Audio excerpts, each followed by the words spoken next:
3 collines. D'un côté des collines, un village, et de l'autre côté, une maison.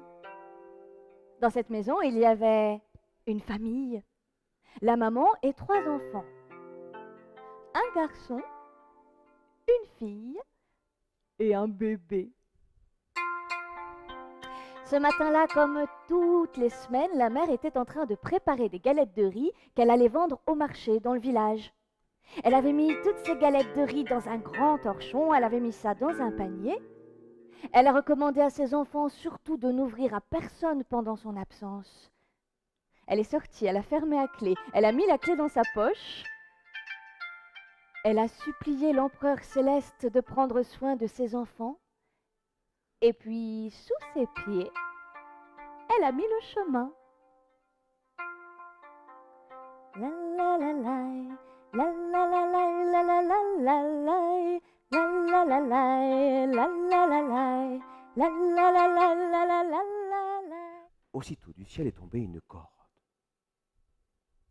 Le tigre s'en est saisi et a grimpé, grimpé, grimpé, grimpé, grimpé, grimpé, grimpé, grimpé, grimpé, grimpé, grimpé, jusqu'à ce que la corde casse.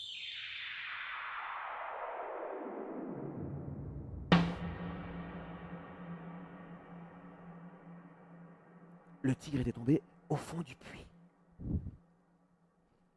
éclaboussé, englouti, écrabouillé, décédé. 2 femmes. Attention, pas n'importe quelle femme. C'était 2 géantes, gigantesques, avec des bras épais comme des troncs d'arbres, avec la peau dure comme le cuir. Elles s'appelaient Phenia et Menia. Et ce n'était pas non plus n'importe quelle géante. C'étaient les filles de géants très très célèbres qui avaient accompli toutes sortes d'exploits extraordinaires. Le roi Aphrodite a demandé aux 2 géantes d'actionner la pierre grottie. Et ce qu'il voulait, c'était la paix pour son royaume. Phenia s'est mise à un bout de l'axe qui traversait la pierre grottie. Menia s'est mise à l'autre bout et elles ont commencé à faire tourner la pierre. Elles avaient réussi à actionner la pierre grottie, elles ont demandé la paix pour le royaume du roi Aphrodite et la pierre leur a donné de l'or, des pièces d'or. Qu'est-ce que tu veux? Tout ce que tu veux. Je peux. Qu'est-ce que tu veux? De l'or. Tout ce que tu veux. Je peux. Les soldats se sont infiltrés dans tout le palais et en quelques heures, le château tout entier n'était plus qu'un immense brasier. Ils y avaient mis le feu et ils ne se sont pas arrêtés là. Ils sont partis aux 4 coins du pays et ils ont mis le feu partout. En très peu de temps, tout le royaume du roi Aphrodite n'était plus que braise et cendres. Le chef de l'armée a décidé qu'il fallait partir. Il n'avait plus rien à faire là. Il a demandé à la pierre grottie un navire. Et la pierre lui a fourni un grand bateau. Et tout le monde a grimpé à bord. Le chef de l'armée, les géantes et même la pierre grottie. Les géantes étaient contentes. Elles attendaient leur liberté. Mais le chef de l'armée les a laissées enchaînées à la pierre. Et il les a fait enfermer dans les cales du bateau, attendant le moment de s'en servir. Et le bateau a pris la mer. C'était même au début du monde.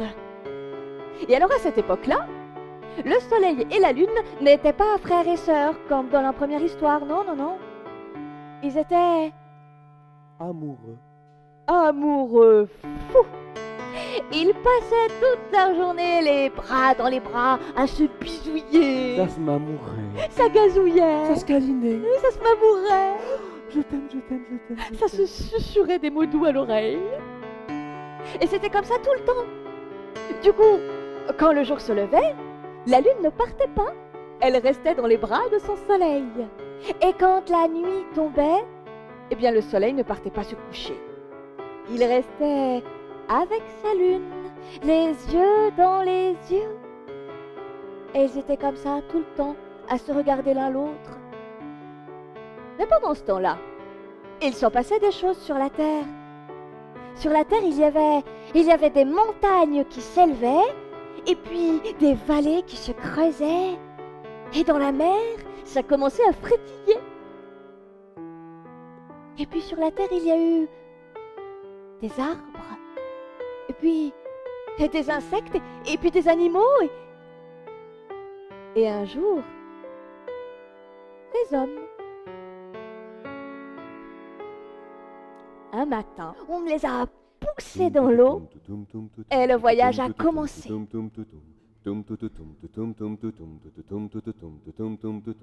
Et les hommes ramaient.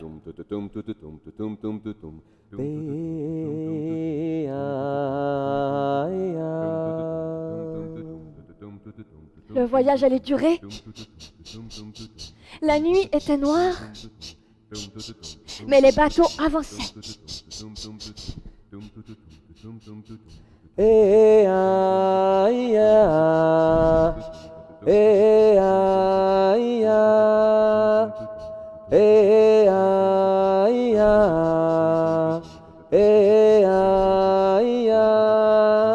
À l'avant de chaque bateau, il y avait un jeune homme chargé de scruter les environs.